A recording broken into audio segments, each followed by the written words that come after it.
السلام علیکم. I am sure آپ سب نے سنا ہوگا کہ فہرستیں بنائی جا رہی ہیں پی ڈی ایم کی طرف سے کہ کن لوگوں کو اریسٹ کرنا ہے, کن لوگوں کو ابڈکٹ کرنا ہے, پنجاب سے کون ہے, سندھ سے کون ہے, کے پی سے کون ہے, کون سی لیڈرشپ ہے.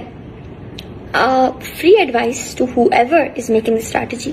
اگر آپ کو لگتا ہے کہ ایک آؤنس بھی آپ کو اس اسٹریٹجی سے, ہماری لیڈرشپ کو اریسٹ کرنے سے, ان کو ابڈکٹ کرنے سے, ان کی فیملیز کو ٹارچر کرنے سے فرق پڑ رہا ہے, تو یو آر کلیئرلی مسٹیکن. کیونکہ ہاں شاید آپ ان کی لائف میں تنگی پیدا کریں, ان کے گھر والوں کو پریشان کریں, ان کے لیے پریشانیاں کریٹ کریں, but beyond that you are not achieving anything. اگر آپ کو لگتا ہے کہ یہ سب کرنے کے بعد آپ پی ٹی آئی لیڈرشپ کو انٹیمیڈیٹ کر سکتے ہیں یا آپ ان کو ڈرا سکتے ہیں یا آپ ان کی آواز رکوا سکتے ہیں, تو it's actually quite the opposite.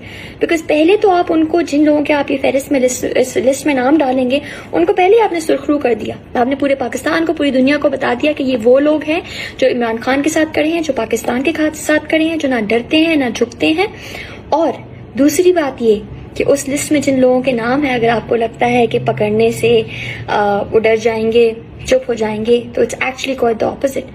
Because اب پی ٹی آئی کے اندر وہ لوگ نہیں رہے جو ڈرنے والے ہیں, کیونکہ جو ڈرتے تھے وہ چلے گئے, جو انٹیمیڈیٹ ہونے تھا they are no longer hair.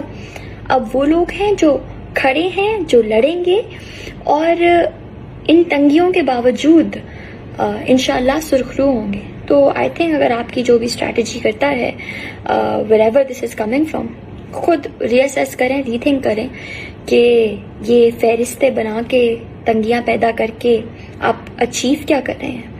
آپ تو پاکستان کی عوام کو اور کلیئر کر رہے ہیں کہ اس ملک سے مخلص کون ہے اور اس ملک کے اگینسٹ کون ہے, اس ملک کے مفادات میں کون ہے, اس ملک کو تباہ کرنے پہ کون تلا ہوا ہے.